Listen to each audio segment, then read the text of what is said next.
Hi, my name is Desiree Gaffley. I'm a health and mindset coach.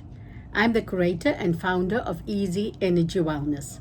My mission is to help busy women, busy moms lose weight, gain energy, and reverse type 2 diabetes naturally. I'm not a doctor, a dietitian, or a nutritionist. I am a certified health coach. Join me on Facebook at Easy Energy Accelerator.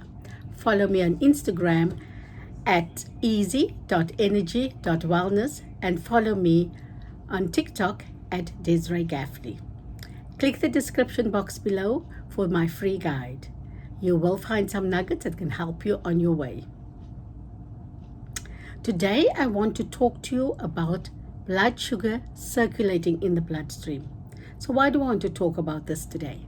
Because if you understand what is happening in your body, I believe you'll be able to make the choices that help you to move forward, to be healthier and to be happier and to have more energy. Subscribe to my channel, click the description box to download the free guide. So blood sugar or glucose is the main sugar found in the blood. The body gets glucose from the food we eat. The sugar is an important source of energy and provides nutrients and the body's organs, muscles, and nervous system. Functioning body tissues continuously absorb glucose from the bloodstream. For people who do not have diabetes, a meal of carbohydrates replenishes the circulating blood glucose about 10 minutes after eating, and it continues till about 2 hours after eating. Beta cells are found in the pancreas, which is an organ behind the stomach. Insulin levels in the bloodstream are carefully calibrated to keep the blood glucose just right. The liver produces, stores and releases glucose depending on the body's need for glucose. This is primarily indicated by the hormone insulin, the main regulator of sugar in the blood, and glucagon. When people eat food containing carbohydrates, the digestive system breaks down the digestible ones into sugar, which enters the bloodstream. As blood sugar levels rise, the pancreas produces insulin, a hormone that promotes cells to absorb blood sugar for energy and storage. Glucagon works along with the hormone insulin to control blood sugar levels and keep them within set levels.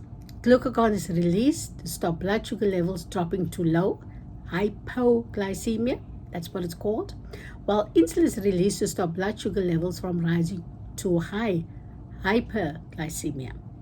For people without diabetes, their blood sugar returns to near normal range about 1 to 2 hours after eating as a result of the effects of insulin. Also, their blood sugar levels typically don't climb as high as people with diabetes because insulin is immediately delivered into the circulatory system while eating. When the body doesn't need to use the glucose for energy, it stores it in the liver and muscles. This stored form of glucose is made up of many connected glucose molecules and is called glycogen. How do you lower your blood sugar immediately?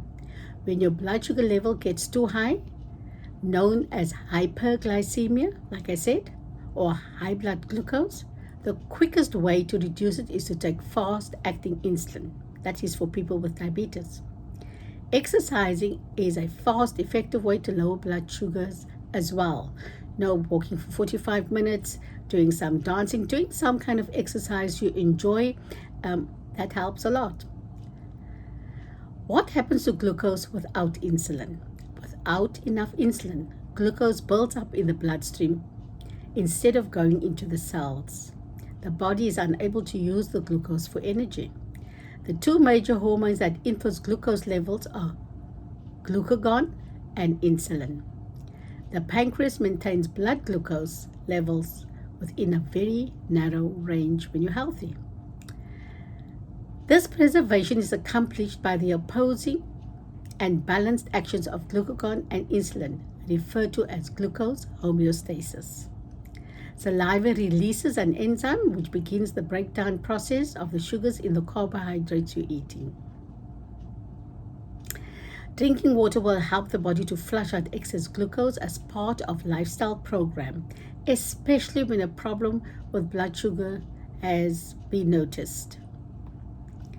Also, by keeping you feeling fuller. Sometimes you're hungry and you don't know it, but you're actually thirsty. And so if you're eating when you're not hungry, you're having unnecessary fuel, right?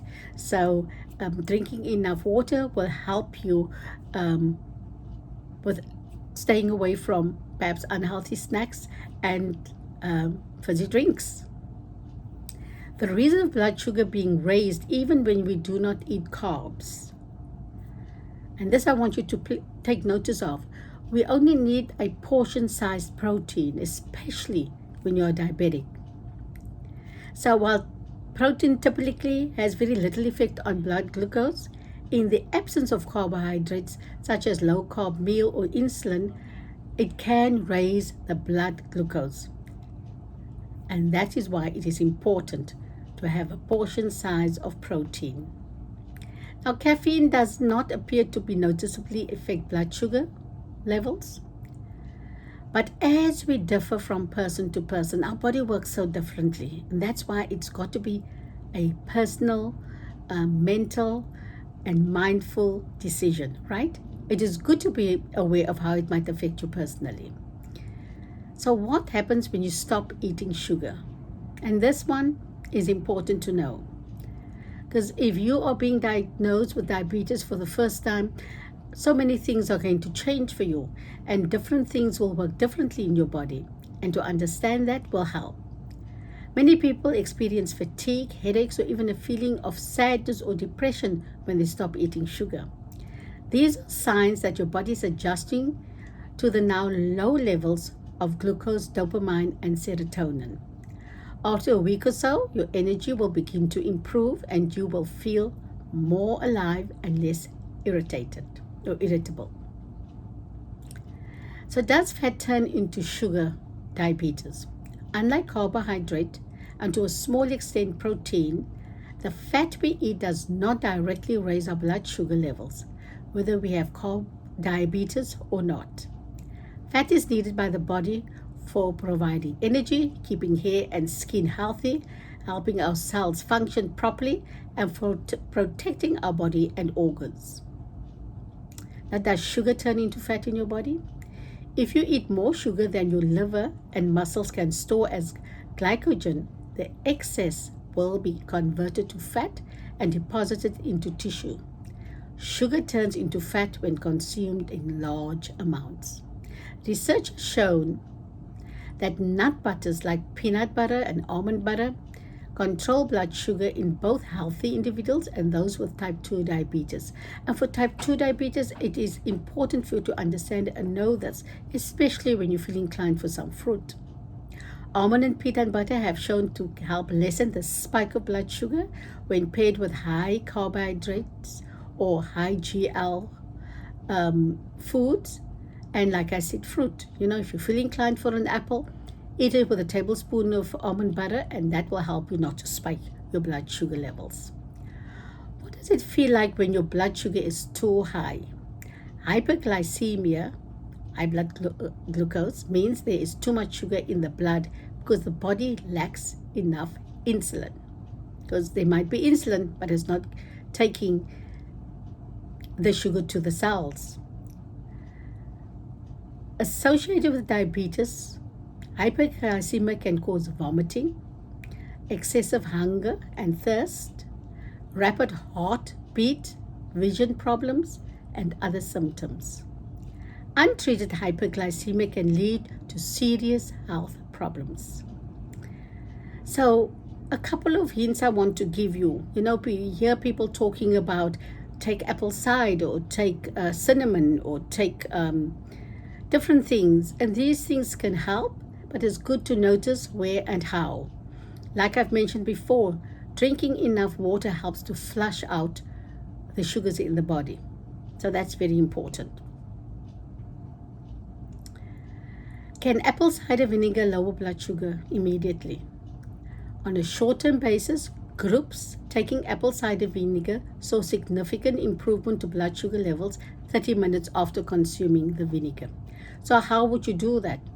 I suggest, half an hour before you eat a meal, whether it's breakfast, lunch, or dinner, take a glass of water with apple cider vinegar, a tablespoon or two, and this will definitely help you. A person with diabetes should include fresh plant food options in the diet, such as berries and vegetables. These are so important. Now, another thing, people are always talking about eating eggs. I eat eggs for breakfast. Are eggs good for diabetics? Protein-rich foods like eggs can play an important role in regulating blood sugar levels for people with diabetes.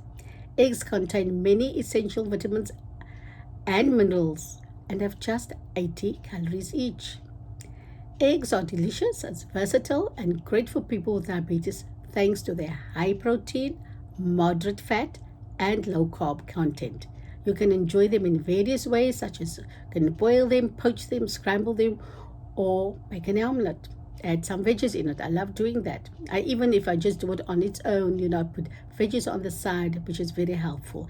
And of course, I like to add low carb vegetables like broccoli and some tomatoes, mushrooms. To eggs spike insulin. It has been found that eating 6 to 12 eggs per week had no impact on cholesterol, triglycerides, fasting glucose, or insulin levels for people with diabetes. And this is great information to know. So why is my blood sugar high in the morning when I haven't eaten anything? So many people suffer with that and wonder why. In the early hours of the morning, hormones including cortisol and growth hormone signal the liver to boost the production of glucose, which provides energy that helps you wake up. This triggers beta cells in the pancreas to release insulin and keep blood glucose levels in check. Checking your blood sugar levels often and recording the results will tell you how while you are managing your diabetes so you can stay as healthy as possible. This helps a great deal. And the best times to check your blood sugar levels are early in the morning, fasting, when you just wake up or after you've woken up, and before meals and at bedtime.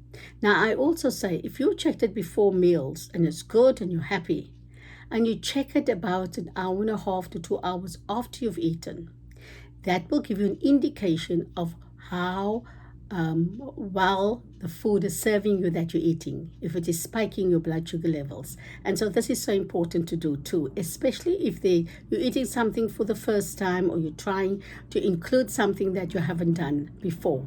If it spikes it for more than 30 points, it's something to look at. Now, the blood sugar meter may have software to help you track your blood sugar levels. They can actually record it and you can look at it afterwards. Exercise is one of the fastest and most effective ways to reverse insulin resistance. So a daily walk of about 45 minutes or some yoga or some exercise, that will really help you. If you love dancing, add dance to your routine. Losing weight around the middle is also very important. Moderating your carb intake can help with weight loss and decreasing insulin resistance. Eat a balanced diet of low carb vegetables, proteins, fiber, and healthy fats. This will help you. And it is important for us to eat enough. If you're eating enough so that you feel satisfied between certain times of the day, whether you like to only have 2 meals a day or 3 meals a day, but you in between those times you eat enough, you will find you are able to sustain your eating habits. Does stress raise blood sugar? When you're experiencing physical or emotional stress, hormones are released that increase your blood sugar. When glucose enters the bloodstream, blood sugar levels go up. When this happens, the pancreas sends insulin into the blood. Insulin helps open cells throughout the body to let glucose in, giving the cells the energy they need. In type 2 diabetes, the pancreas makes insulin, but the cells don't respond to it as they should. So it's important to keep your pancreas healthy. And how do you do that? By maintaining a low-fat diet. Low-fat diets that contains high amount of vegetables and antioxidant-rich foods such as dark leafy vegetables, red berries, blueberries, walnuts, macadamia nuts are beneficial. And minimal processed foods contribute to a healthy pancreas. Consume sufficient amounts of omega-3 fatty acids, which help lower triglyceride levels. Omega-3 fatty acids are found in nuts, in seeds, fish, and leafy greens. See, they overlap, so that can help you. Now, how can I reverse diabetes permanently? According to research, type 2 diabetes cannot be cured. But here's the thing. Individuals can have glucose levels that return to non-diabetic range, complete remission, or pre-diabetes glucose levels, partial remission. The primary means by which people with type 2 diabetes achieve remission is by losing significant amounts of weight or getting to the weight that is your ideal weight. Now, people have said that turmeric can help with diabetes. And how is this done? The research suggests turmeric extract could help stabilize blood sugar levels and make diabetes more manageable. The extract can be found in over-the-counter supplements. It may also provide general health benefits such as aiding digestion. So what I would like to tell you about turmeric is I add it in my food, in my soups, in whatever I can, as well as taking a supplement, because this will help. It's also been said that cinnamon can help. And again, I use cinnamon in my vegetables, in my food, and all kinds of things, and I take a supplement. The main thing is to keep on doing it. You can't take it for a little while, for a day or two, a week or two, and think it would help. You have to keep on doing it. Please leave a comment below and let me know if this was useful. Don't forget to subscribe to my channel. Check the description box for more information and have an amazing, healthy week. Bye for now.